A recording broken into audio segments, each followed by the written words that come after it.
अस्सलाम वालेकुम नाज़रीन, प्रोग्राम कराची टुडे और मैं हूं आपका मेज़बान बिलाल खान।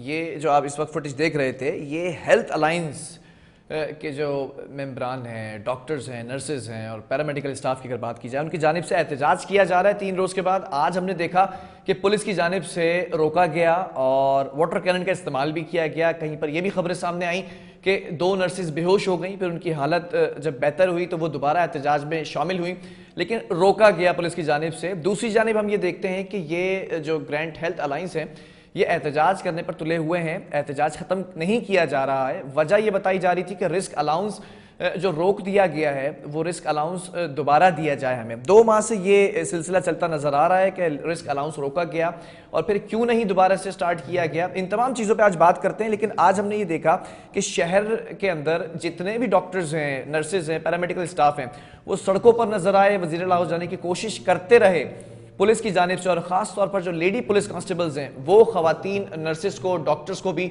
रोकती रही। मामला क्या था, तमाम चीज़ें जानेंगे। हेल्थ रिपोर्टर हमें ऑन कॉल ज्वाइन कर चुकी हैं शाहीन सिद्दीकी। शाहीन, ये क्या मामला है? आज जो हमने मनाजिर देखे, दोपहर भर हम देखते रहे कि जो डॉक्टर्स हैं, नर्सेज हैं, पैरामेडिकल स्टाफ है, उनको रोका गया है पुलिस की जानिब से, वाटर कैनन का भी इस्तेमाल किया गया। आज लग रहा था कि मुकम्मल तैयारी के साथ पुलिस को इजाजत दी गई थी कि आपने किसी सूरत वज़ीर आला हाउस नहीं जाने देना है हेल्थ अलायंस को। जी बिल्कुल बिलाल, आज सुबह 9 बजे से जो है वो दोबारा धरने का आगाज किया गया और बड़ी तादाद में पैरामेडिकल स्टाफ और यंग डॉक्टर्स ने जो है वो उस धरने में शिरकत की। और उसके बाद 12 बजे के बाद ये लाहे अमल तय किया गया कि वज़ीर आला हाउस की जानिब जो है वो मार्च किया जाएगा। जैसे ही वज़ीर आला हाउस की तरफ इन एहतजाजी मुजाहिरीन ने वहाँ अपना जो है वो रुख किया, तो उसके बाद जो है वो पुलिस की भारी नफरी जो है वो वहां पर तैनात की गई। और जिसमें जो हम अगर बात करें पुलिस एहलकार की, तो लेडी पुलिस एहलकार बाद में आई और मर्द पुलिस जो एहलकार थे वो पहले वहां पर आए। और हमें ये भी देखा कि जो खवातीन हैं उनको मर्द पुलिस हजरात ने घसीटा, मारा, तशद्दुद का निशाना बनाया। और ये भी देखा गया कि बड़ी तादाद में 12 बजे दिन के गिरफ्तारियां हुई। तकरीबन 18 से 20 गिरफ्तारियां उस वक्त अमल में लाई गई और 1 से 1.5 घंटे के बाद वो उनको जो है वो रिहाई दे दी गई। जबकि उसके बाद दोबारा जो है वो एहतजाज का सिलसिला शुरू किया गया। जब ये गिरफ्तारियां जब उनको रिहाई दी गई, उसके बाद दोबारा एहतजाज शुरू किया गया और एक बार फिर जो है वो मार्च जो है वो सीएम हाउस की तरफ किया गया। उसके बाद सीएम हाउस की जानिब से ये 5 रुकनी कमेटी बनाई गई, जिसमें नासिर हुसैन शाह साहब और दीगर वजीरों को शामिल किया गया। लेकिन जैसे ही ये नोटिफिकेशन जारी किया गया और ये कहा गया कि कमेटी बनाई जाएगी, तो जो ग्रैंड हेल्थ अलाउंस जो बनी हुई है, जो पैरामेडिकल स्टाफ और यंग डॉक्टर्स पर मुश्तमिल है, उन्होंने उस कमेटी से बात करने की कोशिश की या गवर्नमेंट से बात करने की कोशिश की और वहां उन्होंने मूव किया कि हम अपने जो है वो तहफ़्फ़ुज़ात हैं वो पेश करें और बातचीत करें। इतनी देर में जो इनका यहाँ पर कैंप वगैरह लगे हुए थे, जो सेक्रेटरीट पे, और जो इनके सारे इंतजामात यहाँ थे, जो टेंट लगे हुए थे, जो कुर्सियां लगी हुई थी, जो दरियां बिछी हुई थी, वो तमाम वहां से जो है वो उठा दी गई। और उसके बाद जब ये दोबारा वहां पर वापस आए हैं तो इनको शदीद तशद्दुद का निशाना बनाया गया। पुलिस की एक भारी नफरी खवातीन पुलिस एहलकार भी इसमें शामिल थी, वहां पर तैनात की गई और वाटर कैनन का जो है वो इस्तेमाल किया गया। डॉक्टर्स के लिए भी और जो पैरामेडिकल स्टाफ है उनके लिए भी इस्तेमाल किया गया। जब आपके कमेटी बना दी गई थी जिसमें नासिर हुसैन शाह है, सईद गनी है, शर्जील इनाम मेमन है, तीनों बुजरा हैं, सेक्रेटरी फाइनेंस भी हैं और सेक्रेटरी हेल्थ भी उसमें शामिल है। 5 लोगों पर यह कमेटी तश्कील दी गई है जिनसे मुज़ाकरात होंगे और जो इनके मुतालबात माने या ना माने, लेकिन बात करेंगे। उसके बाद जब इन्होंने दोबारा रुख किया एहतजाज करने के लिए उन जगहों का जहां ये बैठे हुए थे, तो फिर क्यों वाटर कैनन का इस्तेमाल किया गया? देखिए, ये सिर्फ एक कहा गया कि कमेटी बना दी गई और उसके बाद जब ये दोबारा वापस आए कि हम अपना धरना जारी रखेंगे जब तक कोई हमारे पास आकर मुज़ाकरात नहीं कर लेता या हमारे मुतालबात नहीं मान लेता, उस वक्त हम धरना जारी रखेंगे। तो ये अपने धरने पे दोबारा वहीं उसी जगह पर वापस आ रहे थे, तो पुलिस के जरिए बड़े भारी नफरी वहां पर तैनात की गई और धरने को जो है वो खत्म किया गया। धरने को खत्म करने के लिए भारी नफरी वहां पर तैनात की गई और वाटर कैनन का इस्तेमाल किया गया।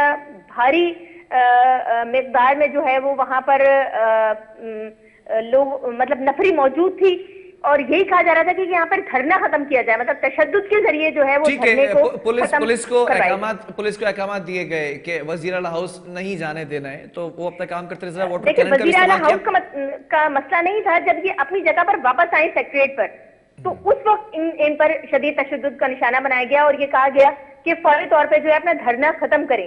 तो ग्रैंड अलायंस का कहना यह था कि धरना हम उस वक्त तक खत्म नहीं करेंगे जब ये 5 रुकनी कमेटी हमसे आकर बातचीत नहीं कर लेगी या हमारे मुतालबात तस्लीम नहीं कर लेगी, उस वक्त तक हम धरना खत्म नहीं करेंगे।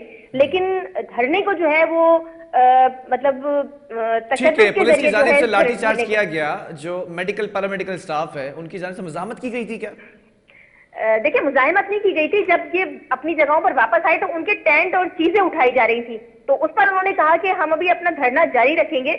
जब मुज़ाकरात के लिए कमेटी हमारे पास आएगी तो हम जाहिर सी बात है हम पुरअमन एहतजाज कराएं और हम यहाँ एहतजाजन बैठे रहेंगे। मतलब ना ही ये धरना कहाँ दिया जा रहा था जहाँ पर ये वापस आए थे लौटकर? ये सेक्रेटरीट पे, सिंध सेक्रेटरीट पर ये धरना काफी दिन से गुज़िश्ता 4 दिन से ये सेक्रेटरीट पे बैठे हुए थे, और 2 दफा इन्होंने कोशिश की सीएम हाउस जाने की और फिर दोबारा ये अपनी जगह पर वापस आए जब जाने नहीं दिया गया। तो ये सिलसिला 4 दिन से जारी है। ये मूव करते हैं सीएम हाउस की तरफ और दोबारा वापस आ जाते हैं। तो आज जब ये दोबारा वापस अपनी जगह पर आए तो यहाँ से टेंट उठाए जा रहे थे और जो सामान उनका वहां रखा हुआ था धरने में, और जो बाकी लोग वहां पर कुछ लोग बैठे हुए थे, उनको जो है वो फौरी तौर पर गिरफ्तार किया गया, गिरफ्तारियां की गई, और वो जो वापस पूरे लोग आए हैं उनको जो है वो तशद्दुद का निशाना बनाया गया और वाटर कैनन का इस्तेमाल किया गया कि यहाँ पर फौरी तौर पर जो है जगह को, सेक्रेटरीट को साफ किया जाए, खाली कर दिया जाए और धरना आप खत्म करें। यहाँ पर मतलब तशद्दुद का एक रास्ता अपनाया इन्होंने ना कि अगर कमेटी बना दी गई थी तो वो मुज़ाकरात करती, बातचीत होती, और बातचीत के बाद ये भी देखा जा रहा है कि जब इस हलचल में और लाठी चार्ज में कितने लोग जख्मी हुए हैं, क्योंकि खबरें ये भी थी कि 2 नर्सेज बेहोश हो गई थी और फिर वो वापस शामिल हुई थी एहतजाज के अंदर। देखिए बिलाल, अगर आप फुटेज देखें तो फुटेज में जो फीमेल्स हैं उनको घसीटा जा रहा है, मारा जा रहा है, मतलब दुपट्टे उनके खींचे जा रहे हैं। तो ये एक बहुत मतलब अलमिया है कि मतलब इस तरह पुलिस उन पर लाठीचार्ज कर रही है, और यही हेल्थ डिपार्टमेंट, यही गवर्नमेंट ये कहती हमें नजर आई थी कि ये कोरोना में इन्होंने जो है बहुत काम किया और मतलब एक हराबल दस्ते के तौर पर इन्होंने काम किया। तो जब उन्होंने इतना कोरोना में काम किया, अपनी जानों की बाजियां हार दी, 150 जो है वो पैरामेडिकल स्टाफ की हलाकत हुई कोरोना में, जाहिर सी बात है वो वार्ड्स में तैनात थे, और सारा मामला देखा उन्होंने। यही पैरामेडिकल स्टाफ थे, यही यंग डॉक्टर्स थे जिन्होंने ये तमाम मामला 3 साल से, मतलब कोरोना 2019 से मौजूद है, 19, 20, 21 और 22 मतलब एंड चल रहा है इसका। तो ये चीज बड़ी हमने ये देखी कि आज जिस तरह तशद्दुद का निशाना बनाया गया हुकूमत की जानिब से, ये एक बड़ी शर्मनाक बात थी कि खवातीन को सरेआम इस तरह मारा जा रहा है, घसीटा जा रहा है, और मर्द हजरात जो पुलिस मल्क हजरात थे वो भी हमने देखे कि वो खवातीन को घसीटते हुए नजर आए और खवातीन को मारते हुए नजर आए। तो ये एक बड़ी शर्मनाक बात थी कि इस तरह मतलब जिसको आप कह रहे हैं कि एक वबा फैलती है मुल्क में और वो हरावत दस्ते की तरह काम कर रहा है, तो उसके मुतालबात भी तस्लीम किए जाएं। ठीक है, नो डाउट अभी कोरोना खत्म नहीं हुआ। ये भी देखा जो खवातीन वहां पर मौजूद थी, चाहे वो पैरामेडिक स्टाफ हो, डॉक्टर्स हो, यंग डॉक्टर्स की अगर बात कर लें, उनके लिए लेडी पुलिस कांस्टेबल्स भी वहाँ पे मौजूद थी जो उनको रोकती रहीं और आगे बढ़ने से रोका गया। लेकिन सवाल ये पैदा होता है कितनी गिरफ्तारियां अमल में लाई गई थी जो आपने बताया कि अब उनको छोड़ दिया गया है?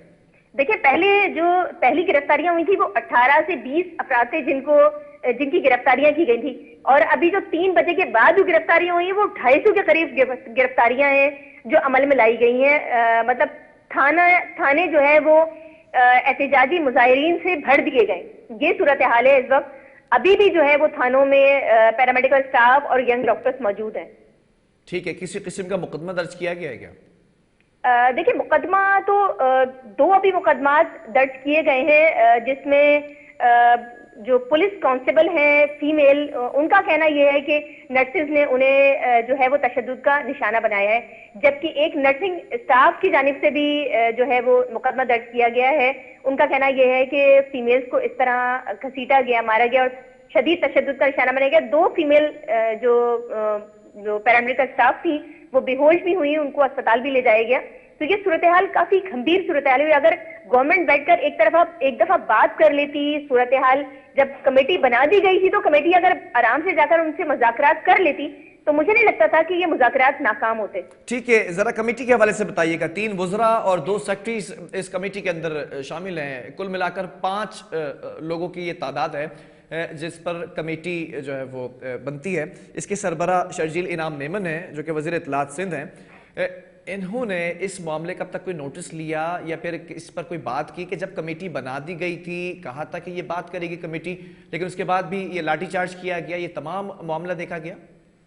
देखिए बिलाल, इस तरह का कोई भी अभी तक कमेटी ने कोई भी मुज़ाकरात नहीं किए, कोई भी कांटेक्ट नहीं किया। सेक्रेटरी सेहत का मुझे बड़े अफसोस के साथ कहना पड़ रहा है कि इतनी दिन हो गए, मतलब अवाम भी जो ओपीडीज में एक सरकारी अस्पतालों में मरीजों की आने की तादाद है वो 5 से 7 हजार मरीज डेली आते हैं, रोजाना आते हैं अस्पतालों में। खासतौर पे हम सिविल की बात कर लें, जिना की बात कर लें या दीगर अस्पतालों की बात कर लें तो यही तादाद है ओपीडी में सरकारी अस्पतालों में डेली की मरीजों के आने की। तो वो किस तरह सरवाइव कर रहे हैं ये भी सेक्रेटरी हेल्थ को ख्याल नहीं हो रहा कि मतलब मरीज सरवाइव कर रहा है, लेकिन उसके बावजूद सूरत हाल इतनी गंभीर बना दी जा रही है। कोरोना अभी खत्म नहीं हुआ है, अभी भी केसेस आने शुरू हो गए। जैसे ही सर्दी की लहर होगी वापस कोरोना की लहर आएगी। तो इस सूरत हाल को ठीक है, अगर आपने अलाउंस खत्म कर दिए तो आप कुछ कम कर देते। अगर सूरत हाल कुछ कम की तरफ चली गई तो आप कुछ कम करके उसको मुज़ाकरात कर लेते, लेकिन मुज़ाकरात सेक्रेटरी हेल्थ की जानिब से अभी तक आज हम पूरा दिन यही देखते रहे, ये मनाजिर देखते रहे। पुलिस की जानिब से लाठीचार्ज किया गया, डॉक्टर्स वहाँ पर मौजूद थे, वो बज़े थे कि हम जो है वो धरना नहीं ख़त्म करेंगे, एहतजाज करेंगे। दूसरी जानिब हुकूमत ने जो है कमेटी बनाई, उसके सरबरा भी जो है वो मुकर्रर कर दिए, 5 रुकनी कमेटी थी। ये तमाम मामला आज दिन भर देखा गया। इसके बाद इस वक्त क्या सूरत हाल है? क्या धरना ख़त्म किया गया, एहतजाज ख़त्म कर दिया गया? क्या जो लोग हिरासत में उनको छोड़ दिया गया? बिल्कुल सूरत हाल जो है, धरना बिल्कुल खत्म नहीं किया गया। इस वक्त भी जो है वो वहां पर मौजूद है और भारी नफरी इस वक्त भी वहां पर मौजूद है और थानों में अभी भी पैरामेडिकल स्टाफ और यंग डॉक्टर्स मौजूद हैं जिनको हिरासत में लिया गया है।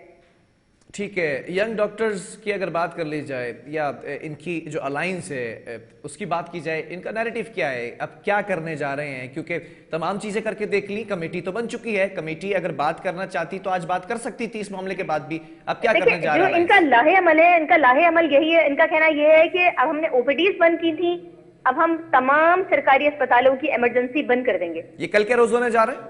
जी बिल्कुल, ये आज इनका लाहे अमल है कि अगर इस कमेटी ने इससे मुज़ाकरात कामयाब नहीं हुए, जिस तरह तशद्दुद का निशाना बनाया गया है, तो उनका कहना यही था कि तमाम सरकारी अस्पतालों की इमरजेंसी जो है, शोबाए हादसात जो है वो बंद कर दिया जाएगा और कोई भी पैरामेडिकल स्टाफ और यंग डॉक्टर काम नहीं। लेकिन शाहीन, दूसरी तरफ आपने ये भी कहा कि ओपीडीज भी कई अरसे से जो है वो बंद हैं, डॉक्टर्स वहां पर नहीं जा रहे हैं क्योंकि एहतजाज का हिस्सा है।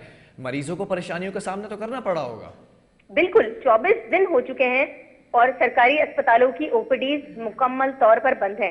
कुछ 1 घंटे के लिए ओपीडी खोली जाती है, वो भी 12 बजे के बाद 1 घंटा ओपीडी खोली जाती है। किसी अस्पताल में खोली जाती है, किसी में नहीं खोली जाती है। कहीं वार्ड्स में मरीज देखे जा रहे हैं, कुछ कहीं ये भी सूरत हाल देखी गई है कि इमरजेंसी में मरीजों की तादाद बढ़ गई है, बहुत ज्यादा बढ़ चुकी है इमरजेंसी में मरीजों की तादाद। ये सूरत हाल खासतौर पे हमने जिना में देखी, सिविल में और ट्रामा सेंटर में हमने सूरत हाल देखी कि मरीजों की एक बहुत बड़ी तादाद जो है वो वहां लाई जा रही है शोबाए हादसात में। ठीक है, यानी कल के रोज ओपीडीज भी बंद रहेंगी एज यूजुअल, जैसे 24 दिन से बंद हैं, और कल इमरजेंसी भी बंद होने जा रही है। जी बिल्कुल, ये लाहे अमल इख्तियार किया गया है इनकी जानिब से कि अगर मुज़ाकरात इस तमाम मामले पर जो जिम्मेदार है, जिनको जिम्मेदारी लेनी चाहिए, हेल्थ मिनिस्ट्री की अगर मैं बात करूं तो हेल्थ मिनिस्ट्री ने इस पर अब तक कोई रद्द-ए-अमल दिखाया है कि किसी तरह ओपीडीज खोल दी जाए, इमरजेंसी को बंद ना होने दिया जाए? देखिए, मुझे हैरत सिर्फ इस बात की है कि वजीर सेहत अजरा पेचो ने क्लियर कट कहा कि हम जो है वो अनाउंस जो है इनका रिस्क अलाउंस वो मतलब रिवर्स नहीं करेंगे, किसी भी हाल नहीं करेंगे। लेकिन जहां तक हम सेक्रेटरी हेल्थ की बात करें, एक दफा भी सेक्रेटरी हेल्थ मुज़ाकरात के लिए नहीं आए, ना ही किसी अस्पताल की सूरत हाल का उन्होंने जायजा लिया कि किस तरह मरीज रुल रहे हैं, किस तरह मरीजों मतलब वहां पर अस्पतालों में आते हैं और ठीक है मतलब OPD शाहीन, बंद है। आखिर में एक बात बताती जाइएगा कि ये जो हेल्थ अलाउंस है, रिस्क अलाउंस, ये सिर्फ कोविड के टाइम पीरियड के अंदर रखा गया था या इससे पहले भी हुआ करता था ये? देखिए, जब ये पहली दफा जो रिस्क अलाउंस फेडरल में, वैसे रिस्क अलाउंस पहले ही दिया जाता था, लेकिन सिंध गवर्नमेंट रिस्क अलाउंस नहीं देती थी पैरामेडिकल स्टाफ को। वहां ये, और कई सूबों में भी ये दिया जा रहा है, पंजाब में भी ये रिस्क अलाउंस जो है वो दिया जा रहा है, अब भी दिया जा रहा है उस सूबे में। लेकिन जहां तक अगर हम बात करें सिंध की, तो यहाँ मुकम्मल तौर पर बंद कर दिया गया है। ज़ाहिर है एक गंभीर सूरत-ए-हाल थी, कोरोना से निपटना एक आसान तो नहीं था, मतलब इतने लोग, इसमें यंग डॉक्टर्स भी हलाकत हुई है, पैरामेडिकल स्टाफ की एक बड़ी तादाद में हलाकत हुई है। कराची में ही सिर्फ 150 की हलाकत हुई है पैरामेडिकल स्टाफ की, तो एक बहुत बड़ा रिस्क था कोरोना का। ठीक है, बहुत शुक्रिया। हेल्थ रिपोर्टर हमारे साथ मौजूद थी। कराची के मसीहाओं के साथ आज जो कुछ होता रहा वो आपने जाना कि किस तरह से जो है वो बज़िद थे कि हम वज़ीर आला हाउस का घेराव करेंगे। कल भी हमने देखा कि सिंध सेक्रेटरीट जाने की कोशिश की गई, सेक्रेटरी साहब से मिलने की कोशिश की गई, लेकिन आज सिंध हुकूमत ने 5 रुकनी जो है वो टीम बनाई जिसकी सरबराही करते नजर आए एक वज़ीर सिंध के शर्जील इनाम मेमन साहब। लेकिन उन 5 लोगों में से किसी एक ने भी बात नहीं की, ये बड़ी हैरान कुन बात है। दूसरी तरफ हम ये देखते हैं कि जब 5 रुकनी कमेटी बना दी गई थी तो हेल्थ अलायंस को दोबारा जो है वह एहतजाज जारी करने के किसने कहा, और फिर उसके बाद पुलिस की जानिब से जो लाठीचार्ज किया गया, तमाम सिनेरियो आज जो हमने देखा बड़ा हैरान कुन और परेशान कर देने वाला था। अब देखना यह है कि कल ये कहा गया है अलायंस की जानिब से कि इमरजेंसी वार्ड्स भी बंद कर दिए जाएंगे, तो इस पर हेल्थ मिनिस्ट्री क्या स्टैंड लेती है? ये तमाम सवालिया निशान है जिसके जवाब सिर्फ हेल्थ मिनिस्ट्री दे सकती है। वक्फा लेंगे और उसके बाद फिर कुछ बात करेंगे। एंटी नारकोटिक फोर्स ने बड़ी कार्रवाई की है मंशियात फरोशों के खिलाफ, और दीगर जो खबरें हैं क्राइम से रिलेटेड वो भी शामिल करेंगे।